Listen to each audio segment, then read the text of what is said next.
Indian റെയിൽവേക്ക് ശേഷം ഏറ്റവും വലിയ ഭൂവുടമകൾ കത്തോലിക്ക സഭയാണ്. ആ സ്വത്തിന്റെ ഉടമസ്ഥാവകാശം വത്തിക്കാൻ രാജ്യത്തിന്റെ രാജാവായ മാർപ്പാപ്പയ്ക്കാണ് കൊടുത്തിരിക്കുന്നത്. ഇത് ദേശദ്രോഹമല്ലേ? സംഘികള് സുഡാപ്പികളിൽ നിന്നും മോഷ്ടിച്ച ഒരു ഫലിതമാണ് കേട്ടോ ഇത്.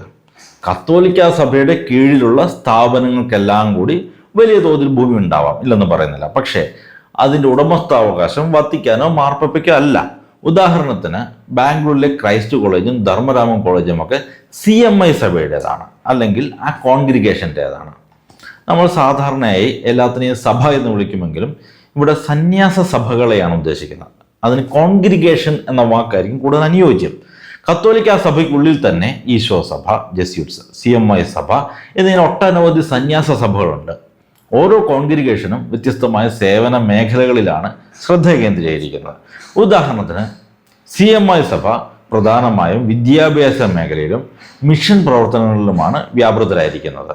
അതേസമയം കമിലിയൻ സഭ പോലെയുള്ള കോൺഗ്രിഗേഷൻസ് രോഗി ശുശ്രൂഷയ്ക്കും ആതുര സേവനത്തിനുമാണ് മുൻഗണന നൽകുന്നത്. മദർ തെരേസ സ്ഥാപിച്ച മിഷണറീസ് ഓഫ് ചാരിറ്റി എല്ലാവർക്കും പരിചിതമായിരിക്കും. അതൊരു സ്വതന്ത്രമായ കോൺഗ്രിഗേഷനാണ്. അങ്ങനെ ഓരോ സന്യാസ സഭയ്ക്കും അവരുടേതായ സ്വത്തുവകകളും ഭരണ സംവിധാനങ്ങളും ഒക്കെ ഉണ്ടാവും. അതിൽ മറ്റുള്ളവർക്ക് അവകാശം സ്ഥാപിക്കാനോ ഇടപെടാനോ സാധിക്കില്ല. ഓരോ കോൺഗ്രിഗേഷൻ്റെയും സ്വത്തുവകകളുടെയും ഉടമസ്ഥാവകാശം അതത് കോൺഗ്രിഗേഷൻ തന്നെയാണ്. അതുകൂടാതെ രൂപതകൾക്കും ഓരോരോ രൂപതകൾക്കും അവരവരുടേതായിട്ടുള്ള ഭൂമിയുണ്ട്. അതത് ബിഷപ്പിൻ്റെയോ സഭയുടെയോ പേരിൽ രജിസ്റ്റർ ചെയ്തിട്ടുള്ള ട്രസ്റ്റുകളുടെ കീഴിലാണ്.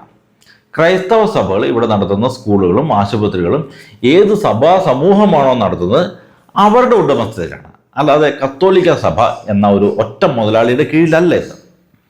ഇവിടെ ക്രൈസ്തവർ സ്ഥാപിച്ചിട്ടുള്ള വിദ്യാഭ്യാസ സ്ഥാപനങ്ങളായാലോ ആശുപത്രികളടക്കമുള്ള സ്വത്തുവകകളായാലോ പൊതുസമൂഹത്തിന്റെ സേവനത്തിന് വേണ്ടിയിട്ടുള്ളതാണ്.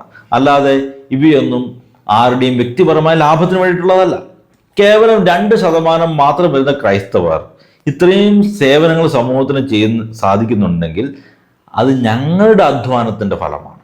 ഇതിലാരും അസൂയപ്പെട്ടിട്ട് കാര്യമില്ല. ഇതിൻ്റെ 100-ൽ 1 നിങ്ങൾക്ക് ചെയ്യാൻ സാധിക്കാത്തത് എന്തുകൊണ്ടാണെന്ന് നിങ്ങൾ സ്വയം ചിന്തിച്ചു നോക്കുക.